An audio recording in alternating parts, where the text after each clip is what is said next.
Today we are reading a study of the Citizens' Assembly, a comprehensive study on the evolution and mechanisms of Okhema's Citizens' Assembly, offering crucial insight into the city-state's political system. This collectible can be found starting from the Hall of Respite Space Anchor in Eternal Holy City Okhema. It is given to you by Fina near the start of the 3.2 main story quest. Democratic politics has always fascinated citizens of different city-states in Amphorius. When Okhema was first established, its democracy was limited to a privileged minority.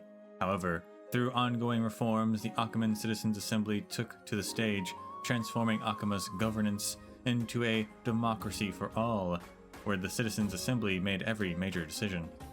It's important to note that as the Black Tide draws near and citizens from other city-states join Okhema's political life, the precious rights of Okhema's original citizens are becoming increasingly diluted.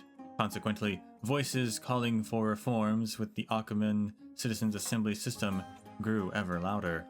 Democracy is only one of the consequences of civilization's development, rather than the cause of development.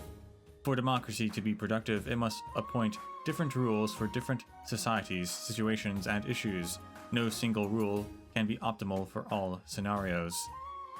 In other words, Okhema's Citizens' Assembly system will continue to evolve as this book is written. Due to time limitations, this publication focuses only on the current Okheman Citizens' Assembly, not its future developments. Readers should bear this in mind. Citizens, citizenship, and citizenship policies of Okhema. Before examining the Okheman Citizens' Assembly's operational mechanisms and core functions in depth, we must first address the matter of citizens, citizenship rights, and citizenship policies of Okhema.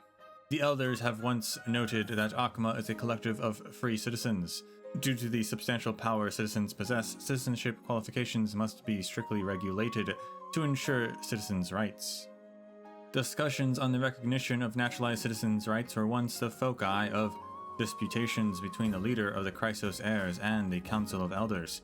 As more Amphorian city-states fell over time, and as the Black Tide drew closer, citizenship rights reforms became imperative.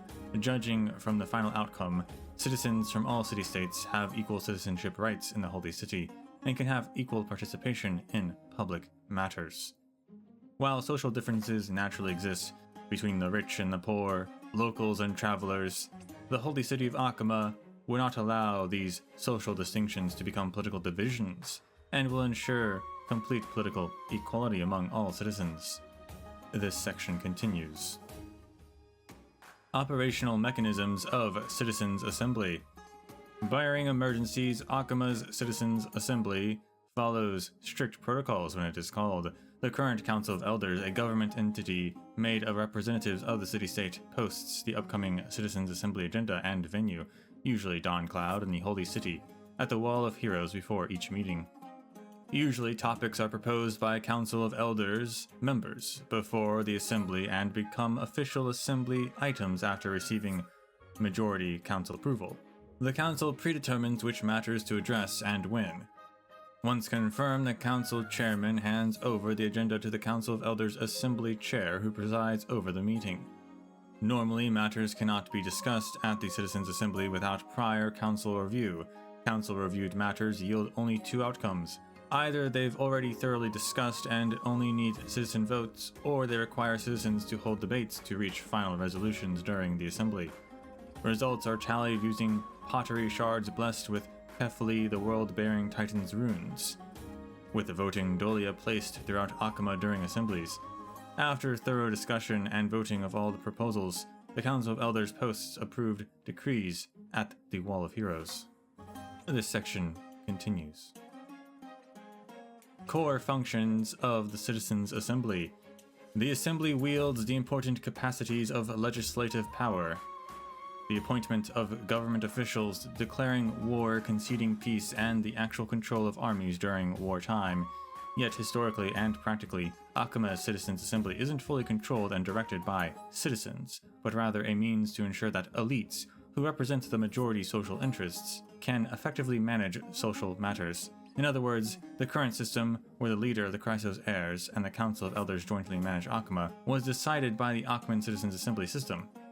Citizens influence policymakers through voting and other means of political participation, rather than directly managing social affairs or making political decisions. This section continues. Appendix: Principal members of the Council of Elders. The Council of Elders is a governmental organization consisting of representatives from Amphorus' city-states. While most are elected by their city-states, some receive direct invitations from current Council of Elder members, authorized by the Citizens' Assembly. They manage various practical affairs within Okhema. The most renowned honorary elder is Lycurgus, an Antikytheran, a race that was already nearly extinct before the Chrysos War. He had communicated directly with Kefli, the world-bearing titan, multiple times during the Era Chrysia, and passed the wishes of mortals to Kefli, showing himself as a true Theoros. Lycurgus' neutrality is well noted by all, which explains his frequent selection as the Citizens' Assembly chair. Significantly, Elder Cainus has shown great effectiveness in Okhema's governance, and gathered many followers. Many believe Cainus will leverage accumulated resources to challenge the current situation where the Chrysos heirs hold the real authority and transform Okhema's political structure.